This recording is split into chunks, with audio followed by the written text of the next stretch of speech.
अपनी second part moment of force में हम लोग पढ़ेंगे आज कपल के बारे में कि कपल आखिरी में होता क्या है।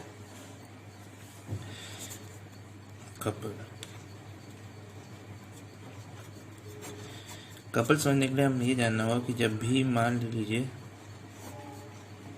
कि ये कोई ब्रेंच है कार का, जैसे टायर खोला जाता है उसी को ब्रेंच कहते हैं, इसी तरह प्लस के शेप में होता है। यहाँ इस मिडिल पॉइंट ओ पे पाइवोटेड होता है। हम लोग उसको घुमाने के लिए अगर किसी एक हैंडल पे फोर्स लगाते हैं इस तरह एंटी क्लॉकवाइज डायरेक्शन में, तो जो पाइवोटेड पॉइंट होता है उस पे भी इस फोर्स की वजह से न्यूटन थर्ड लॉ के हिसाब से रिएक्शन फोर्स लगता है। वो रिएक्शन फोर्स अपोजिट डायरेक्शन होता है। तो ये कैसे यहाँ लग रहा है, तो रिएक्शन फोर्स अपोजिट डायरेक्शन होगा, जिसकी वजह से क्या होता है, एक कपल क्रिएट होता है और बॉडी इजीली मूव हो जाती है। तो हम ये कहना है कि बॉडी में अगर टर्निंग रोटेशन है या रोटेशन मूवमेंट हो रहा है, वो सिर्फ मूवमेंट ऑफ फोर्स की वजह से हो रहा है, वो गलत हो जाता है। असलियत में होता क्या है, सिर्फ एक फोर्स नहीं उसको रोटेट करता है, साथ साथ पाइवोटेड पॉइंट पे एक जो रिएक्शन फोर्स अपोजिट डायरेक्शन में लगता है वो भी उस बॉडी को रोटेट करने में उतनी ही हेल्प करता है जितना अप्लाइड फोर्स करता है। ये है फोर्स अप्लाइड और ये है फोर्स ऑफ रिएक्शन। तो सिर्फ फोर्स अप्लाइड से बॉडी नहीं रोटेट होती, बॉडी रोटेट होती है पाइवोटेड पॉइंट के अलाउंग जब रिएक्शन फोर्स और अप्लाइड फोर्स दोनों साथ में काम करते हैं। फिर अब दो तरह के फोर्स लगते हैं हर बार जब भी रोटेशन मूवमेंट अगर किसी पाइवोटेड पॉइंट के अलाउंग होगा। तो ये बात याद रखना कि हमेशा दो तरह के फोर्स जरूर काम करेंगे, एक अप्लाइड फोर्स और एक फोर्स ऑफ रिएक्शन, और दोनों फोर्सेस के अलाउंग मोमेंट ऑफ फोर्स भी जनरेट होगा। दोनों फोर्सेस के अलाउंग मोमेंट ऑफ फोर्स अलग अलग जनरेट होगा।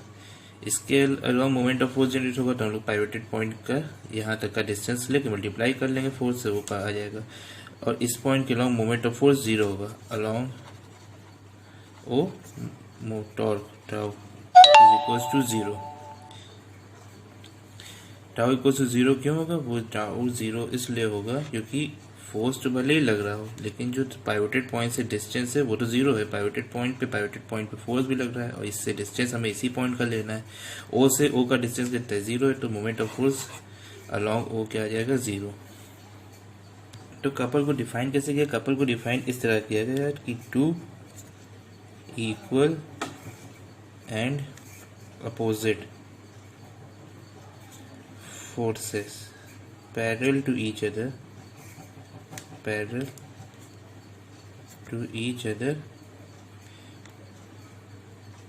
not acting on the same line, not acting on same line का मतलब ये फोर्स, इस फोर्स की लाइन ऑफ एक्शन इस तरह है और इस फोर्स की लाइन ऑफ एक्शन इस तरह, इसके अलावा तो दोनों की लाइन ऑफ एक्शन अलग अलग है। वही बताएगा कि not acting on the same line and in opposite direction होगा, not acting in the same line, this forms a couple. This forms a couple. For rotation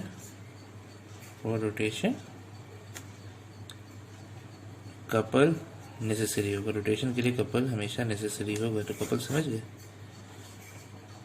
अब कपल का एग्जांपल रियल लाइफ में बहुत सारे, जैसे दरवाज़ा होता है वो खोलते हैं तो हम लोग हैंडल पे तो फोर्स लगाते हैं, लेकिन साथ साथ उसी हैंडल पे फोर्स की वजह से एक फोर्स हिंजेस पे भी लगता है अपोजिट डायरेक्शन में, वो रिएक्शन फोर्स होता है। तो वो दोनों फोर्स मिलके कपल क्रिएट कर देते हैं। कपल पढ़ लिया, अब देखते हैं कि है मोमेंट ऑफ कपल क्या है। मोमेंट ऑफ कपल क्या है, suppose that we have a bar pivoted at point O, इसके दो एंड्स हैं, इधर ए इधर बी। बी ए पॉइंट्स पे एक फोर्स लग रहा है अपवर्ड डायरेक्शन में एफ, और ए पॉइंट पे भी फोर्स लग रहा है डाउनवर्ड डायरेक्शन में, उसका मैग्नीट्यूड बी पॉइंट के सेम है, एफ ही है। दो फोर्स ओ ए से ए, ओ से बी, इन ओ ए और बी को कपल आर्म्स कहते हैं। ये दोनों फोर्स क्योंकि इक्वल मैग्नीट्यूड के हैं, इसीलिए ये जो बार रखा है ए बी, इसमें कोई ट्रांसलेशन मूवमेंट नहीं होगा। क्यों नहीं होगा? क्योंकि एक फोर्स ऊपर ले जाने की कोशिश कर रहा है तो सेम मैग्नीट्यूड का फोर्स उसे नीचे ले जाने की कोशिश कर रहा है, तो नेट इफेक्ट इस बार पे जो दोनों फोर्स का है वो तो जीरो हो जाएगा ना। एक फोर्स ऊपर ले जा रहा है तो एक फोर्स की वैल्यू हम लोग प्लस एफ ले लें, और इसकी डायरेक्शन अपोजिट है तो ये माइनस एफ हो जाएगा। वेक्टर है क्वांटिटी, तो डायरेक्शन अपोजिट है इसकी, तो माइनस एफ हो जाएगा, तो दोनों मिलकर तो जीरो नेट इफेक्ट हो जाएगा फोर्स का, इसीलिए no translation movement, no translation movement. लेकिन दोनों फोर्स की वजह से, क्योंकि बॉडी ओ पॉइंट पे पाइवोटेड है, तो एक रोटेशन मूवमेंट होगा, और रोटेशन मूवमेंट किस वजह से होगा? पॉइंट ए पे मूवमेंट ऑफ फोर्स की वजह से और पॉइंट बी पे मूवमेंट ऑफ फोर्स की वजह से। तो हम लोग अगर निकाल लें मूवमेंट ऑफ फोर्स एट ए पे मूवमेंट ऑफ फोर्स क्या होगा? ए पे मोमेंट ऑफ फोर्स है एफ, जो कि फोर्स की वैल्यू होगी, इंटू ओ ए। ओ ए क्या है? फोर्स की डिस्टेंस, जहाँ से पाइवोटेड पॉइंट है उसकी दूरी ओ ए है। सिमिलरली अगर moment of force at B देखा जाए तो वो क्या है? वो है एफ इंटू ओ बी, सिम जैसे ऊपर किया है। तो टोटल मोमेंट ऑफ फोर्स जो होता है, टोटल मोमेंट ऑफ फोर्स, इसी को कहते हैं मोमेंट ऑफ कपल, इसी को कहते हैं moment of couple. Total moment of force को इसी को कहते हैं मोमेंट ऑफ कपल। ये क्या हो जाएगा? F into O A plus F into O B. इसे क्या लिख सकते हैं? एफ कॉमन ले लें, ओ ए प्लस ओ बी क्या हो गया? F into A B. अगर ए बी की डिस्टेंस डी लेट कर लें, ए बी की डिस्टेंस डी लेट कर लेते हैं तो हो जाएगा एफ इंटू डी। तो मोमेंट ऑफ कपल वर्ड्स में ले सकते हैं कि moment of couple is equal to either force into perpendicular distance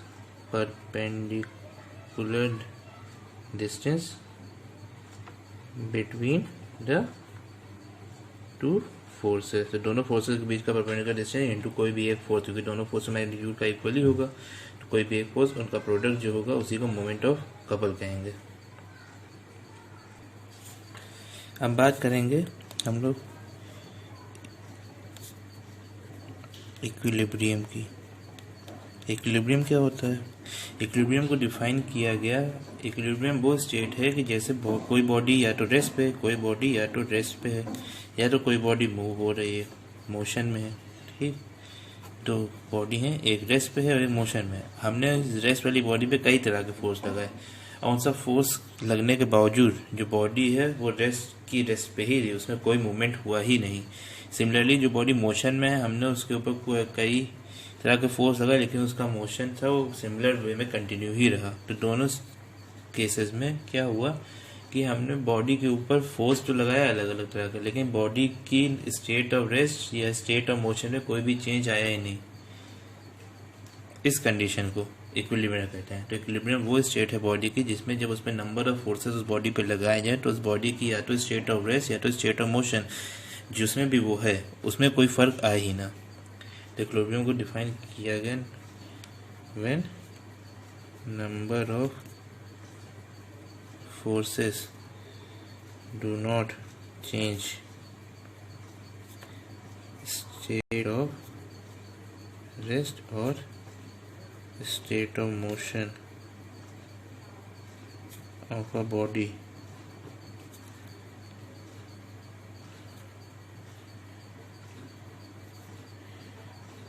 the body is said to be in equilibrium। ठीक, इक्विलिब्रियम डेफिनेशन। अब इक्विलिब्रियम दो टाइप्स के हो गए। इक्विलिब्रियम को दो टाइप में डिफाइन कर दिया गया। एक को कहा गया डायनेमिक इक्विलिब्रियम और दूसरे को कहा गया स्टैटिक इक्विलिब्रियम। तो स्टैटिक इक्विलिब्रियम वो इक्विलिब्रियम होता है जिसमें अगर बॉडी रेस्ट में है तो फोर्स लगने के बाद भी, फोर्स लगा उसके बाद ही बॉडी रेस्ट में ही रही तो उसे स्टैटिक इक्विलिब्रियम कहते हैं। जैसे कोई बुक है मेज पे रखी हुई, जैसे ये पेपर है मेज पे रखा हुआ, तो उसके नीचे हम लोग से जितने फोर्स लगा दे मेज के ऊपर, इस पेपर के ऊपर, इसकी कोई स्टेट ऑफ रेस्ट नहीं चेंज हो रही है। इस पेपर पे हम लोग फोर्स ना मिलेगा तब भी नेचुरली दो फोर्स पे अप्लाइड हो रहे हैं देखा जाए। एक तो फोर्स है ग्रेविटी का, ग्रेविटी से नीचे क्यों खींच रही है, साथ ही साथ जो टेबल है वो इस पेपर को ऊपर normal reaction force upward direction में लगा रही है। तो दोनों फोर्स, दो फोर्स लग रहे हैं, एक अपवर्ड डायरेक्शन में लग रहा है, एक नीचे लग रहा है। दोनों फोर्स आपस में अपना इफेक्ट कैंसिल कर दे रहे हैं और बॉडी रेस्ट में है तो रेस्ट में ही रह जा रही है। सिमिलर वे में डायनेमिक क्या होगा, बॉडी मोशन में है, फोर्स लगा, बॉडी मोशन में ही रहे, तो इसे डायनेमिक इक्विलिब्रियम कहते हैं। इसका एग्जांपल क्या है, इसका एग्जांपल है कि स्ट्रिंग है, स्ट्रिंग में स्टोन बांध लिया हम लोगों ने और उसे सर्कुलर डायरेक्शन में घुमा रहे हैं, घुमा देंगे कस के, और फिर जब उसे छोड़ेंगे तो बॉडी में हमने फोर्स लगाना बंद कर दिया, लेकिन उसके बाद भी उसमें मूवमेंट कंटिन्यू होता है, वो टेंजेंशियली स्टोन आगे बढ़ जाता है। जैसे सेंट्रीपीटल सेंट्रीफ्यूगल फोर्स का केस आएगा जब, तो उसमें आप पता चलेगा। तो इसको कहा जाता है डायनेमिक इक्विलिब्रियम। तो इन सबसे पता चला कि इस इक्विलिब्रियम के लिए कंडीशंस क्या हैं। इक्विलिब्रियम के लिए दो कंडीशन निकल के आती हैं हम लोग के पास। पहली कंडीशन कही गई कि resultant of all the force acting on body must be zero. इसको समझाने के लिए फिगर देखिए, समझिए टेबल के ऊपर ब्लॉक रखा हुआ, हमने उसके ऊपर इधर से एफ फोर्स लगाया, इधर से भी एफ फोर्स लगाया, तो दोनों फोर्स इक्वल अपोजिट हैं तो अपना इफेक्ट कैंसिल कर दें। सिमिलरली यहाँ नीचे ग्रेविटी खींच रही है, ऊपर नॉर्मल रिएक्शन लग रहा है, तो दोनों भी आपस में एक दूसरे को कैंसिल कर देंगे, तो एक ये हो गया, तो बॉडी इक्विलिब्रियम में। सेकेंड केस है, सेकेंड कंडीशन कहती है algebraic sum of moments of force, algebraic sum of moment of force, algebraic sum of moment of force on the body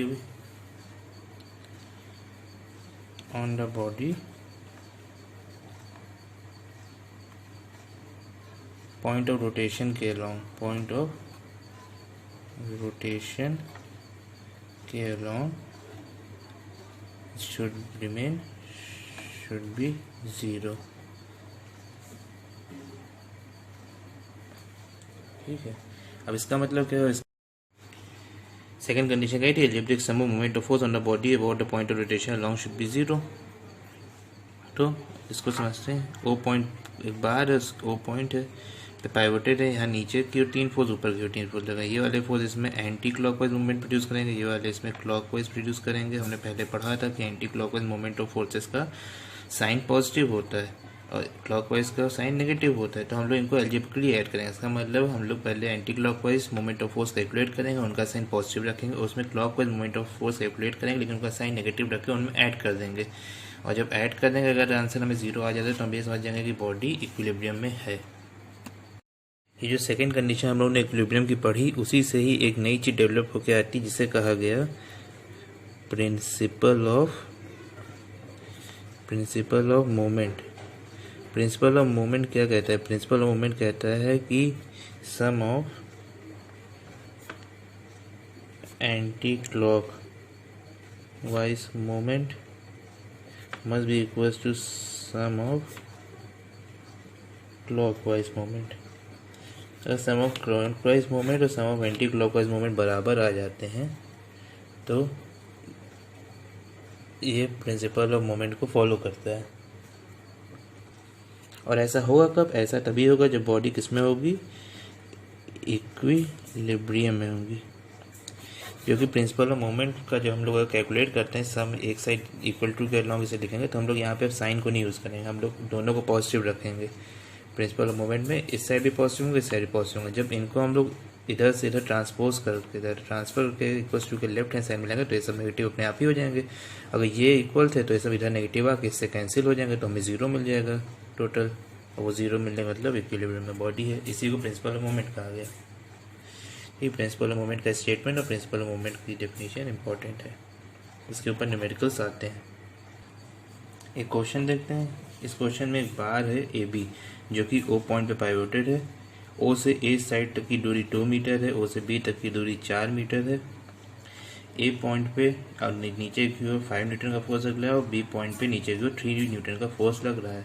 तो 5 न्यूटन का फोर्स भी इसमें इस तरह रोटेशन प्रोड्यूस करेगा। कौन सा डायरेक्शन हो गया, ये एंटी हो गया। और ये वाला इसमें इस तरह रोटेशन प्रोड्यूस करेगा, ये हो गया क्लॉकवाइज। ठीक, अब हमें कैलकुलेट करना है, पहला पार्ट है moment of force F1 about O। तो सॉल्यूशन क्या होगा, moment of force tau F1, इसे लिखते हैं, इसे क्या होगा, force into perpendicular distance from the pivoted point. तो F1 का फोर्स क्या है, 5 न्यूटन, 5, और परपेंडिकुलर डिस्टेंस ओ से एक इस फोर्स की और ओ के बीच में क्या परपेंडिकुलर डिस्टेंस है, 2 मीटर का है। 5 इंटू 2 हो जाएगा, जो कि हो जाएगा 10 न्यूटन मीटर। अब या तो चाहे हम लोग इसके नीचे डायरेक्शन लिख दें एंटी क्लॉकवाइज, या फिर साइन लगा दें पॉजिटिव का, दोनों में से एक चीज़ कर सकते हैं। पहला पार्ट हो गया। इसी तरह दूसरा पार्ट क्या कहता है, moment of force F2 about O। तो टाउ F2 क्या हो जाएगा, टाउ F2 क्या होगा, सिमिलरली यहाँ 3 न्यूटन का फोर्स और distance 4 metre, 3 into 4 12 newton metre clockwise. अब या तो क्लॉकवाइज लिख दो या फिर इसे लिख सकते हैं -12 न्यूटन मीटर। -12 भी शो करता है कि ये आपको क्लॉकवाइज डायरेक्शन में है। फिर थर्ड पार्ट कहता है कि total moment of force. Total moment of force क्या होगा, दोनों का सम हो गया। ओ पे टोटल मोमेंट ऑफ फोर्स, तो पे टोटल मोमेंट ऑफ फोर्स निकालने के लिए हम लोग दोनों का सम कर देंगे, tau F1 plus tau F2, algebraic sum होगा इनका। तो टाउ F1 क्या है, +10 मतलब एंटी क्लॉकवाइज, और इसमें ऐड क्या करेंगे, -12। तो 10 - 12 जो कि क्या देगा, जो कि आंसर देगा हमें -2 न्यूटन मीटर। मतलब टोटल जो इस ओ के अलॉन्ग जो रोटेशन होगा वो होगा 2 न्यूटन मीटर का, और रोटेशन का डायरेक्शन है, वो रोटेशन का डायरेक्शन होगा क्लॉकवाइज। क्लॉकवाइज कैसे पता चला, क्लॉकवाइज पता चल, रोटेशन का डायरेक्शन होगा क्लॉकवाइज, क्लॉकवाइज रोटेशन का डायरेक्शन होगा, क्लॉकवाइज पता कैसे चला। अब या तो हम लोग -2 न्यूटन मीटर लिखें या फिर लिख लें 2 न्यूटन मीटर और ब्रैकेट के अंदर क्लॉकवाइज दें। पता कैसे चला, क्योंकि माइनस साइन डिनोट ही करता है कि क्लॉकवाइज ही हो रहा है।